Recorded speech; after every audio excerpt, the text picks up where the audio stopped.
If you or someone you know is thinking about hurting themselves or talking about doing things that cause concern, let a trusted adult know.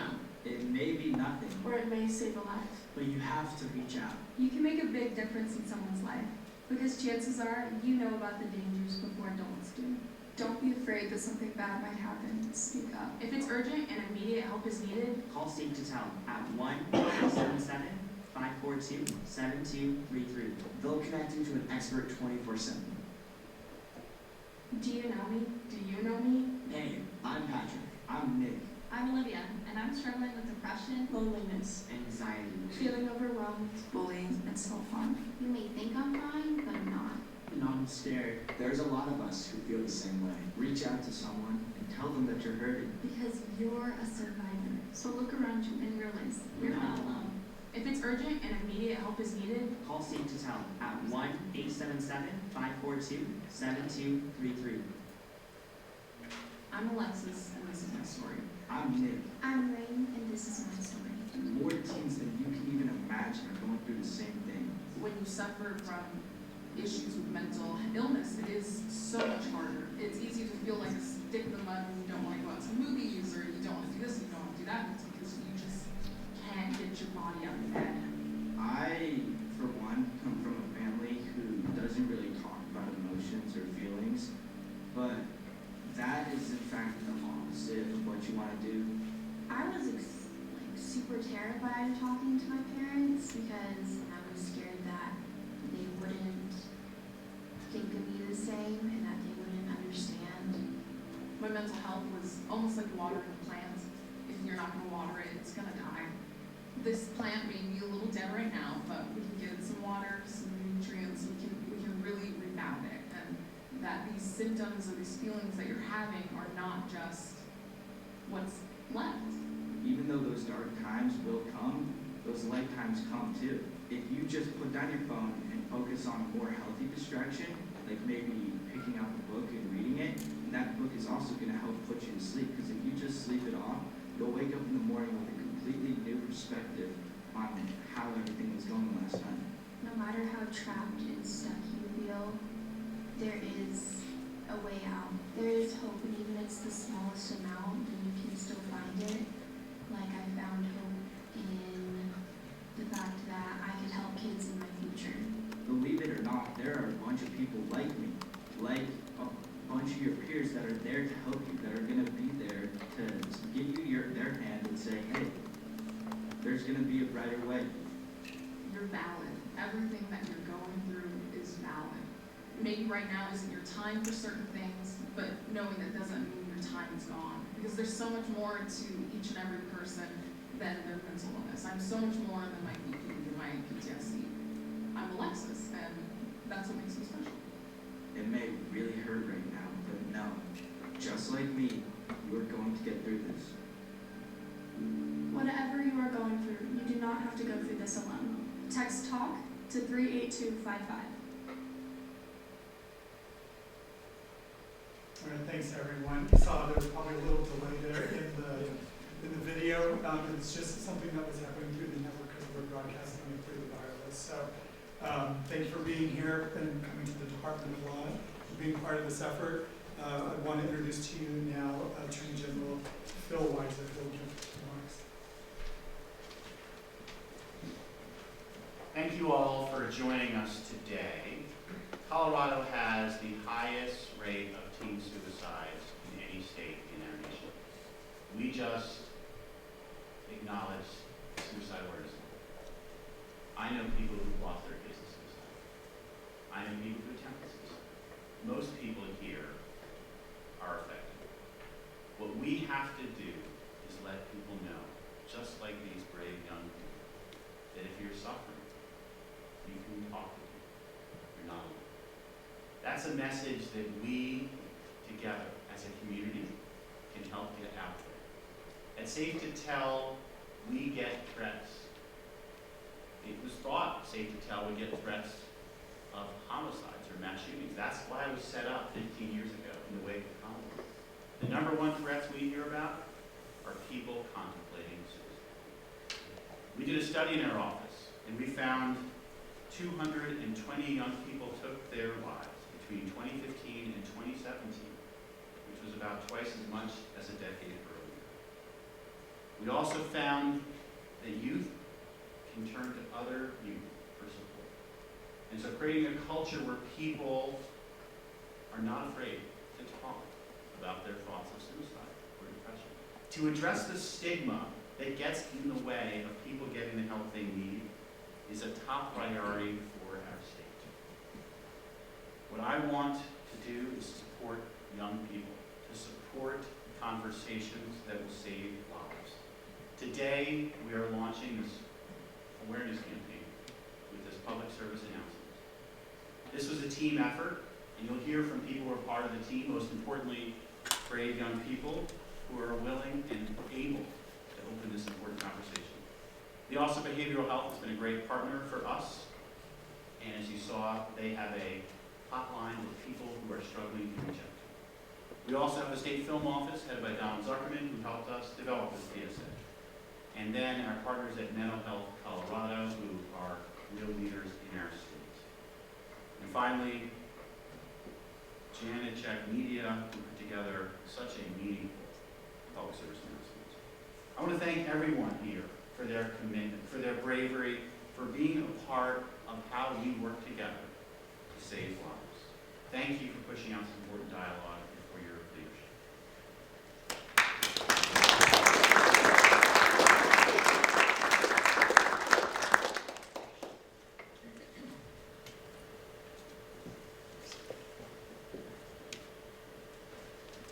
Thank you, A.G. Weiser, for having us today. Very important topic. As you mentioned, suicide is way too prevalent in the state of Colorado, and there's more we have to do. I'm Dr. Robert Worthwine. I'm the director for the Office of Behavioral Health at the Colorado Department of Human Services. OBH, or as we call it, the Office of Behavioral Health, oversees the Colorado Crisis Line. Colorado Crisis Services is a mental health-based resource that offers statewide 24/7 clinical services to all Coloradans, including immediate and professional support for any mental health, substance, or emotional crisis. It's important that all Coloradans know of any age that they can call this number when they're in need of a crisis and trained mental health professional. That's why outreach is important. We learned a valuable lesson when reaching out to teens. It takes other teens to advise about how to reach other teens, not adults. That's why 1 year ago, OBH invested in a statewide awareness campaign known as Below the Surface. You saw a little clip of that today. This wildly effective campaign was created by youth for youth, who may present as they're doing okay on the outside, but below the surface, they may be struggling with feelings such as depression, anxiety, or suicidal thoughts. The campaign's goal is to connect youth to free, anonymous, confidential, and always available mental health professionals via the crisis hotline. And it's a success. We've seen 257% increase in texts from youth. As we move forward, it's critical that our youth outreach is informed and driven by youth, such as those stories told by the young people here today. We cannot be complacent given the current suicide rate. We have to be willing to open to a different approach, an approach rooted in the voices of youth. And if you want to learn more about Below the Surface, please go to belowthesurfaceco.com. And if you know anyone that's struggling with mental health challenges or a crisis, please call the crisis hotline at 1-844-493-8255 or text TALK to 38255. Thank you.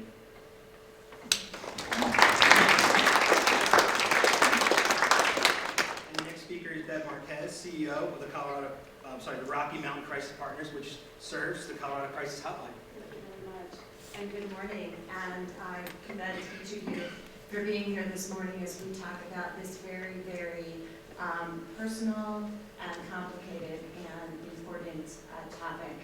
And I'm a licensed counselor, I'm a mother, I'm a Colorado native, and I care deeply about the work that we provide through the hotline and also through the text line. I think it's important to share with you a little bit about what you can expect when you text, because it can be really scary. Excuse me. And it can be hard to know who to trust when we're talking about something that is so personal to us. We are committed to training each of our counselors to be available 24/7 to hear from you via text or hotline with exactly where you are and what you are experiencing and what your concerns are.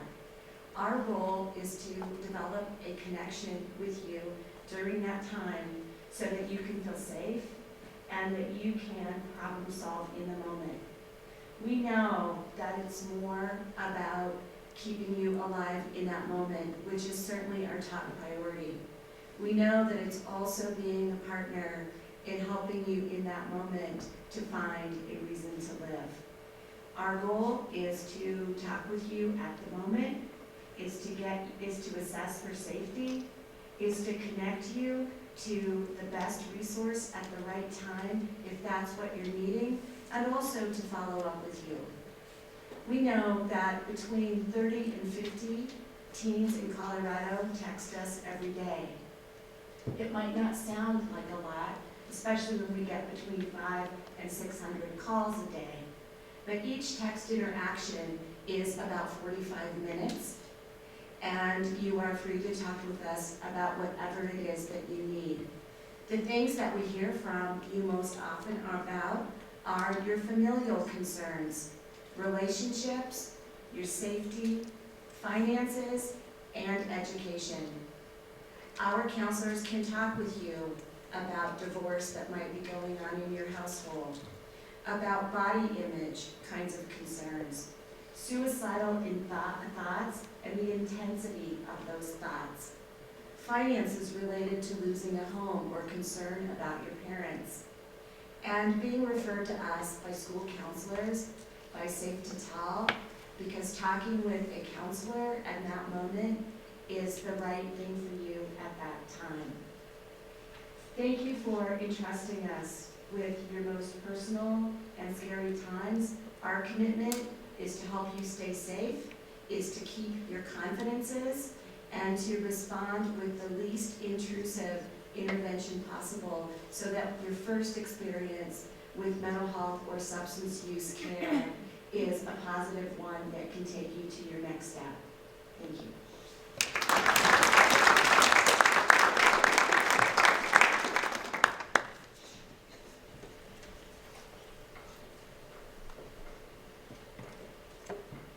Good morning. I'm Vincent Atchity. I'm the CEO of Mental Health Colorado. We're working hard to promote wellness and stigma and increase access to quality and care for all Coloradans. When we look at the scope of all of the different things that are part of our mental health, we can see that mental health is actually our #1 public health crisis. And one of the places where that crisis manifests itself most painfully for us as a community is with suicide. There's nothing more tragic for our community and for our families than isolation and hopelessness that lead to that end. And isolation and hopelessness are things that are experienced by everyone. And it's so important that we take the time and attention, those of us who are so busy with our days and our lives, not to walk past somebody who's in isolation, but to stop and give that gift of time and attention so that someone has an opportunity to open up and share with someone something that they're experiencing that is not so uncommon. It's so important that we take advantage of the Colorado Crisis Services or other access to help. It's so important that someone experiencing extreme distress be greeted with care and clinical, professional response so that we can have the best possible outcomes. Thank you so much for your attention to this matter and to one another.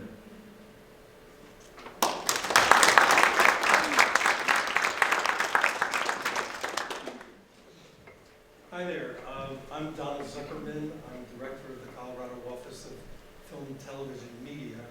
And I want to tell you that we're part of the Governor's Office of Economic Development. The Governor has been highly supportive of this effort and regrets that he can't be here today. Most people think we principally work to bring out-of-state productions into the state, and that is part of our mandate. But I would say we spend more of our time trying to create meaningful messages with really talented people that affect the citizens of Colorado. In January, we were in communication with Attorney General Weiser about creating messaging for Safe to Tell. And then the very talented Jim Janicek, who's up next, a filmmaker that we've worked with many times over the years on his commercial projects, mentioned that he wanted to create this initiative. And we talked with the Attorney General's office, and we felt that this was a perfect fit for Safe to Tell. So here, a lot of people came together, a number of them spoke already, and here we are today. I'd like to say that we are gratified and grateful to Attorney General Weiser, Essie Ellis, Rick Padilla, Jim Janicek, Maria Livingston, Megan Lee, and all the other, and especially the courageous kids here today, for all the effort to bring this important project to fruition. Together, let's break the silence. Thank you.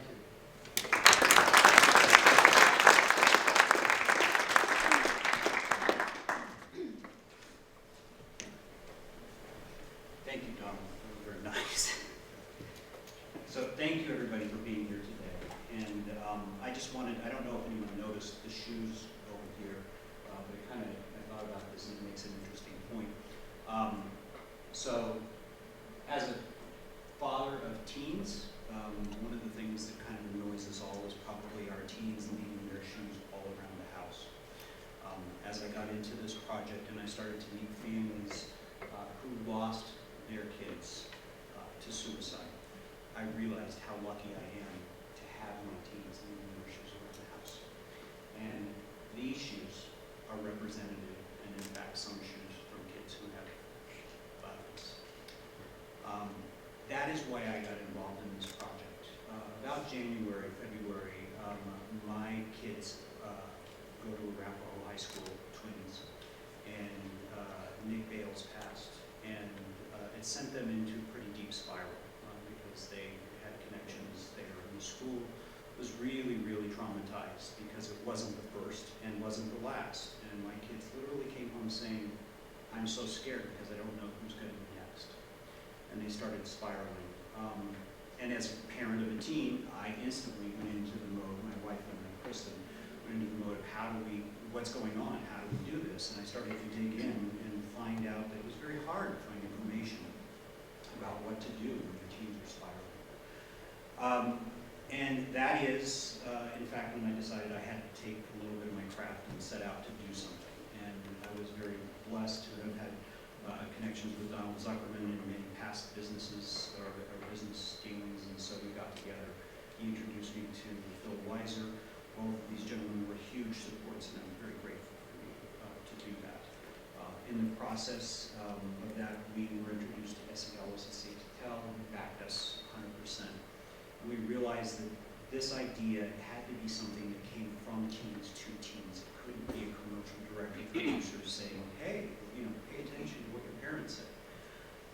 That led me deeper into some very experienced folks at the Office of Behavioral Health, Mental Health Colorado, and finally in touch with people like Rick Padilla and Maria Bales. Rick runs Jack Strong, Maria Bales, BTR, who are incredible advocates, and they both activated their communities to get involved with us, and because of that, we were able to make this happen. And I'm so grateful to both of you and to everyone in this room who really participated. So finally, all I wanted to point out were, again, these incredible teens that stood up and were willing to talk about their stories. And it's not just these folks. I don't know if you look around the room, and I don't mind if you quickly stand up. I'd love for you folks, the teens, to stand up that were involved with us.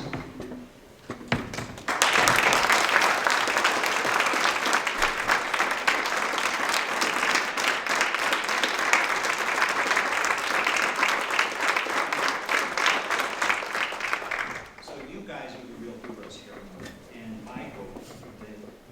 messages as we roll out some 40 of them over the next few months, that you will have a very deep impact on Colorado and maybe even the rest of the country in teaching kids that it's okay not to be okay, or to be not okay, but you have to talk about it. So thank you, and I'm going to turn it over to Alexis now, who's one of our folks, and she'll share her story.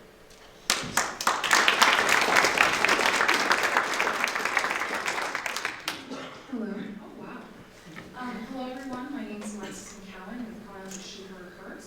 I am a current junior at the University of Northern Colorado. Go Bears. And my mental health journey began with my first attempt when I was 12. 12. I'm 20 now.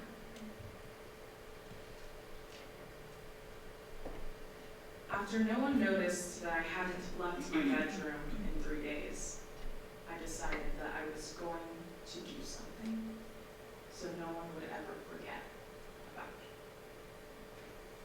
And that's when my work began. I decided to get into every single extracurricular that I could find, any club that I could support, any sport that I could sponsor, and I was in it. But that wasn't enough for me, because I saw a disease infesting my body as well as people around me. And it was the fact that no one was talking about everything that we were facing. In 2015, I was given the wonderful opportunity to work with NAMI, the National Alliance on Mental Illness, and I was able to work with them on a program they had called Say Out Loud, where we held task groups that spoke teen to teen to see what it was like living with mental illness. And after that, I got a wonderful call to work on their next project, which led me to Below the Surface. And that wonderful green baby right there, those are my words. Those are words that I spoke in February of 2017, right before I graduated high school. And those words still ring true today.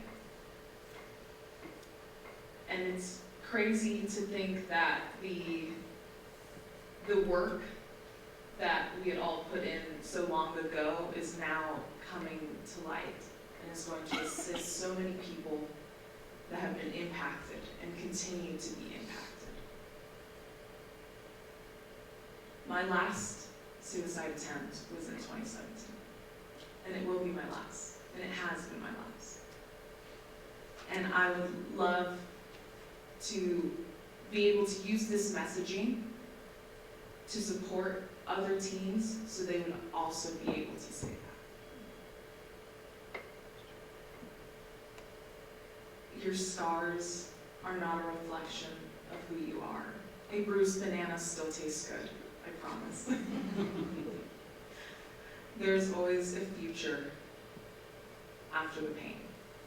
And I just want to thank you all for letting me be here and speak with you, and to not only allow yourselves to grasp the information, but also to implore people to seek the information themselves, to share that information, to get it out there.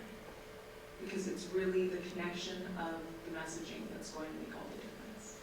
Thank you.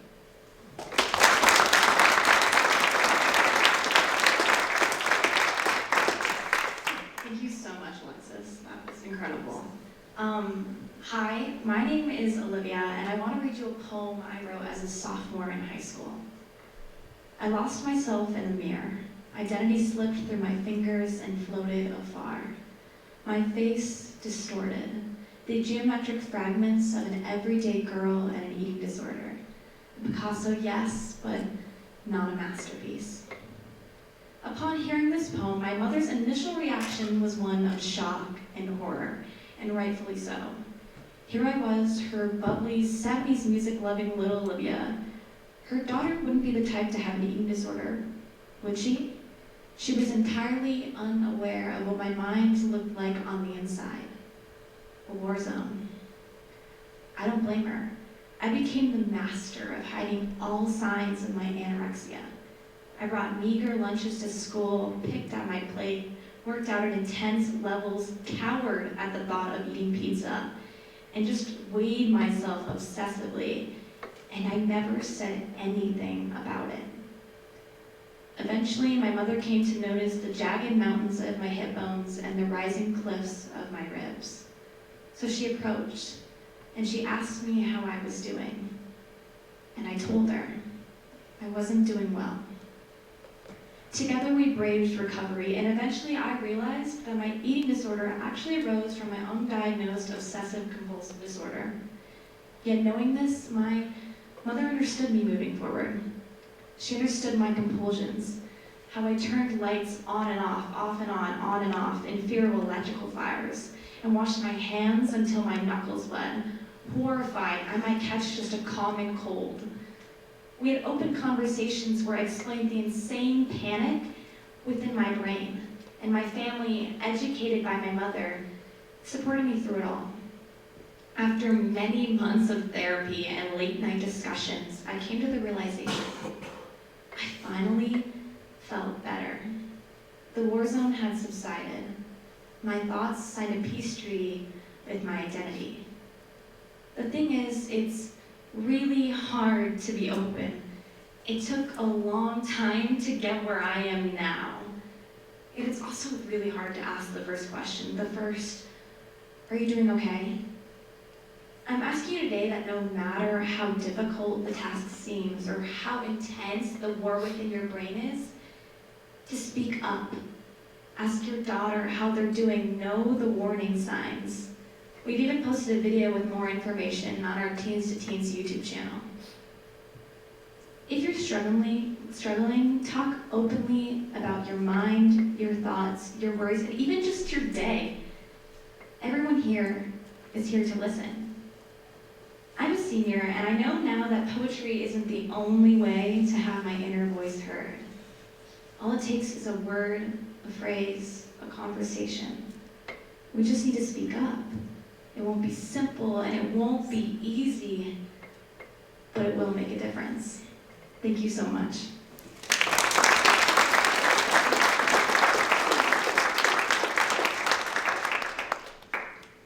Hi, I'm Giovanni Viagana. I'm here to tell you guys that teens, as much as you guys think that their phones help them stay connected or how many friends you think they may have, teens feel alone all the time at any time of their life. And it's a really it's a bad feeling to think that you have no one there for you, to think that you have no friends right there next to you, to think that you can't tell your parents or your siblings that you're feeling this way. It's a really bad feeling, but teens don't realize that they're not really alone.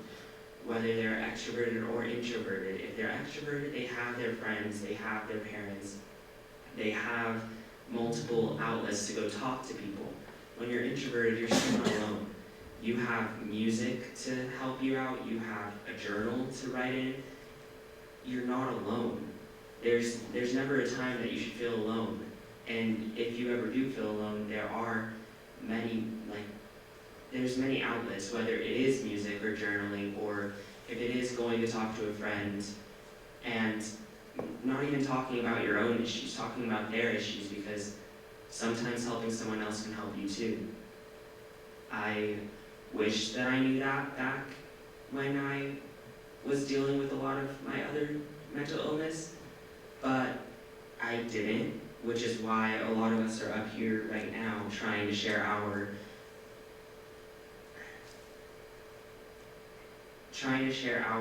outlets so that you guys, and so that your guys' children, if you guys don't have children and you guys want children, your future children, they're all gonna deal with this type of feeling. They're all gonna deal with some type of feeling that they don't like. So that's why everyone's here today, to try to help them all out. We don't want to feel this way, but we do. So we just have to figure out how to overcome it. That's all I have to say.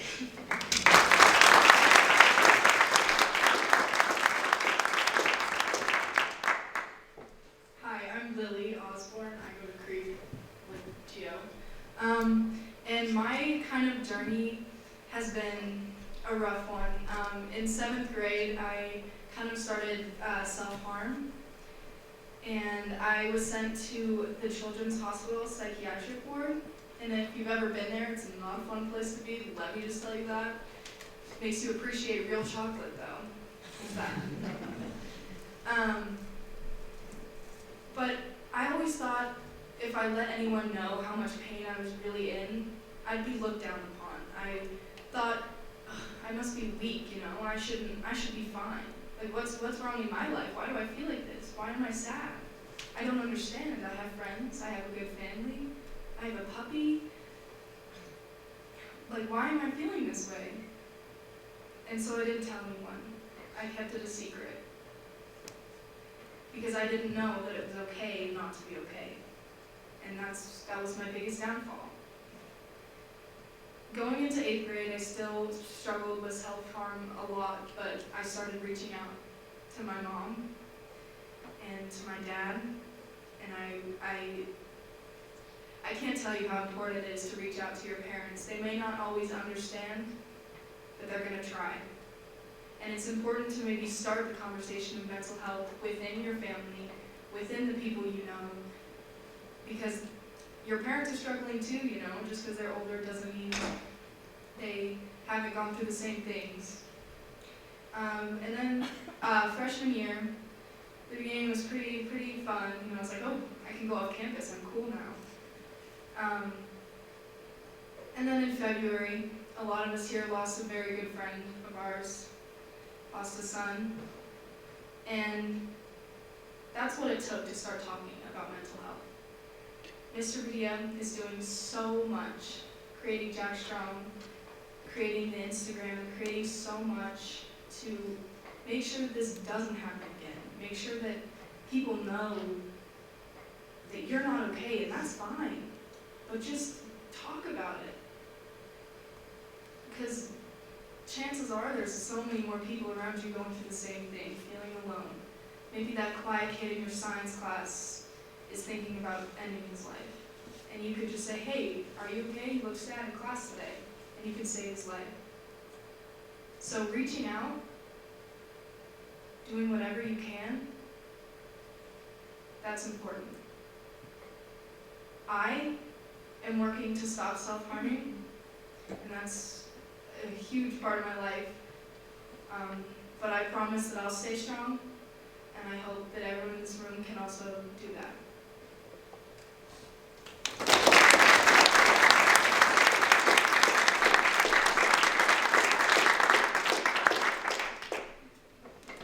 Hello everyone, my name is Zoe Royer. Before I start, I really want to thank Genesec Media and Rick Padilla and all of these wonderful young people for being so vulnerable and willing to create the space that we need to talk about such a serious issue. I first got involved with teen suicide prevention and awareness when I was a teen growing up in the Denver metro area. And I have used this passion to both share my story and guide my educational career. I had a picture-perfect childhood, or at least that's what I thought. Everything changed one December night in 2011, when I watched everything I know and love slip away from me. When I was 14 years old, I lost both of my parents in a murder-suicide. From there, my sister and I were forced into the foster care system. I moved into 13 different homes. I dropped out of high school. I faced homelessness. I was separated from my sister and felt pain, loneliness, and sadness that no child is equipped to deal with. I believed that suicide was my only option because anything would be easier than life on earth. There were times where I tried and failed, but I was given a second chance. So I am here in front of you all today as a proud survivor, a strong sister, a recent college graduate, and hopefully a beacon of light for those who are navigating through the dark. I know that I am not alone in this struggle. None of us are. More teens face mental health issues than you can believe. 1 in 5. And that is 4 times, and foster kids face that 4 times more. I am here today because I know one thing. It really does get better. If you would have told that lonely and broken 17-year-old girl that I would be in this position, I would not believe you for a second. And because I know that, it's important to stand up so that we do not lose another teen to suicide. This is an epidemic and a major public health crisis. We must stand up as a community with love, hope, and passion to really tackle all of the factors that are at play. I truly believe that we can live in a world without suicide. And the first step is right here. Talking, listening, and building meaningful relationships. I'm really excited to be a part of this alongside some really great people. So, thank you so much.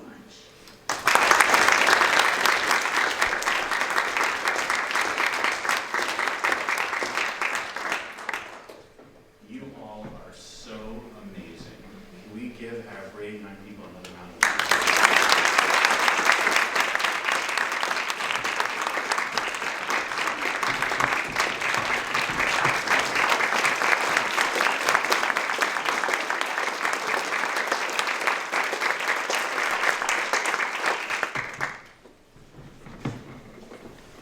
Vincent said it for Mental Health Colorado.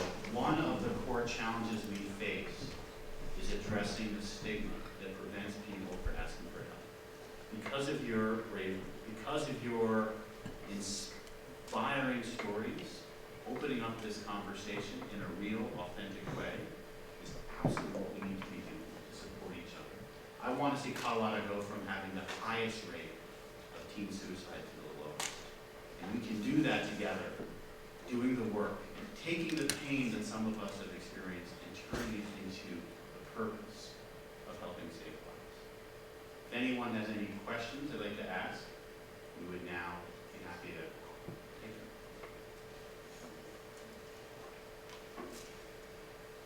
So I've got a question for members of our panel. Was it hard to decide to come forward and tell your story and go public?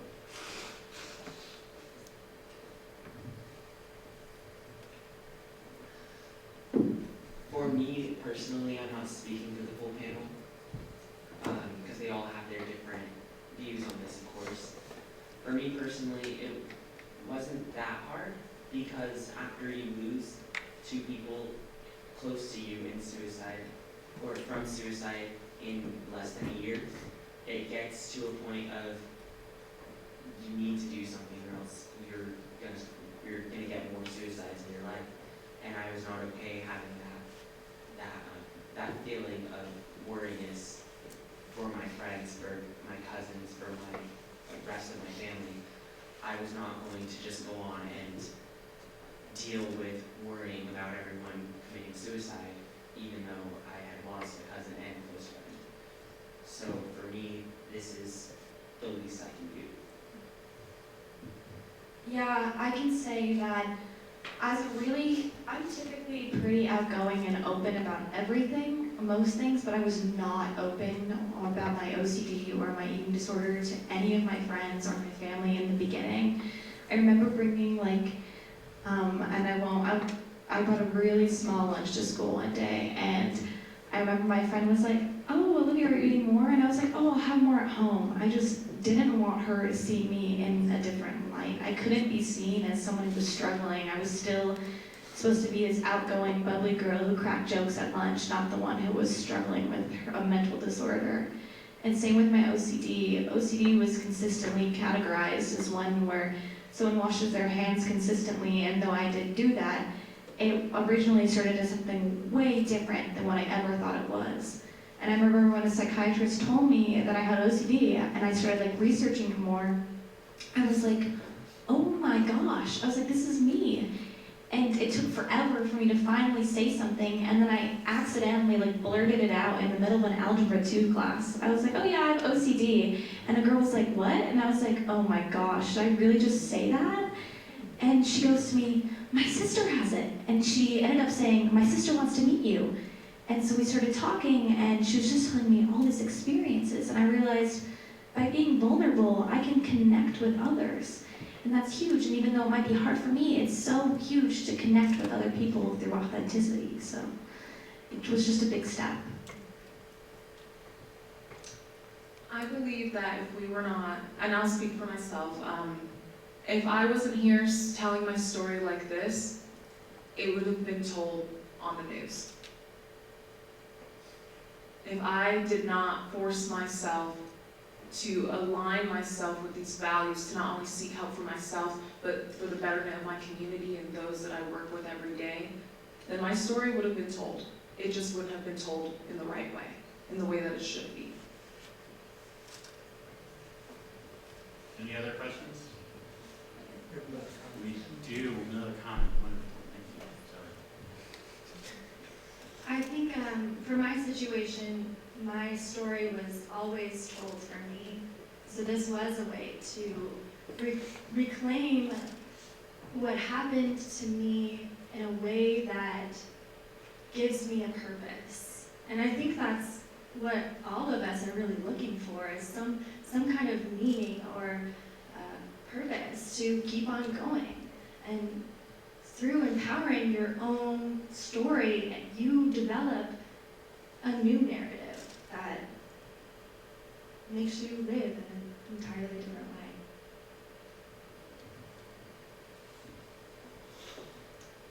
Any other questions? Yes, Essie. Hi, I'm Essie Ellis. I'm from Safe to Tell, and I just want to say thank you all for this opportunity to have you all here. It's an emotional day, I think, for all of us. A lot of parents involved. I have a daughter that was in the PSAs. But how do you plan to spread the message? How are we going to do this as a community? How are we going to push this out? How? Well, I know that through this commercial, or PSA, that's a huge way of reaching people, really explaining to people that you're not alone. And I know that there's the Jack Strong Instagram account, and that's a way to kind of remember a life and save more. So, and I think, yeah, it could be as easy as just talking to some more people around you.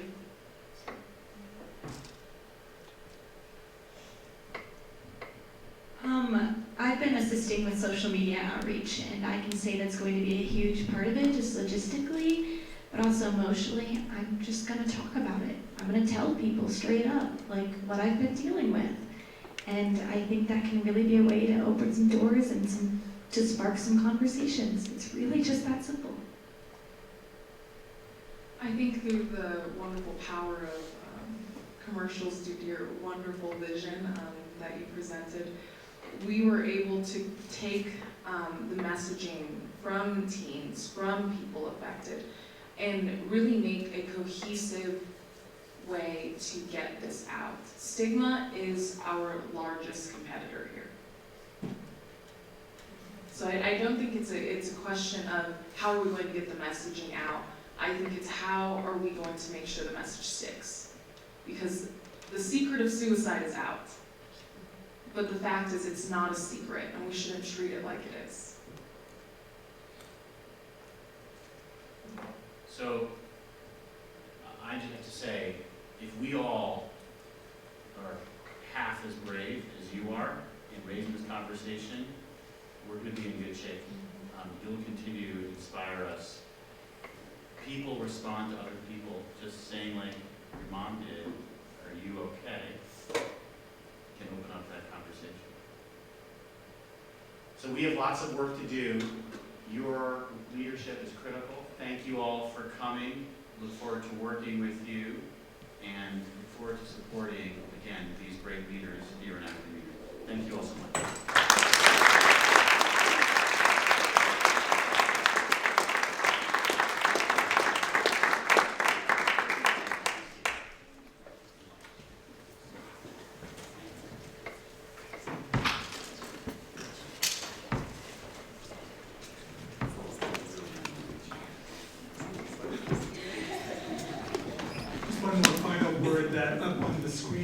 see the website that you can go to see the PSAs that are up there now, but also over the next few weeks, different ones that are going to be broadcast through social media. So you can go to tiny.cc/teens2teens. Thanks.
Just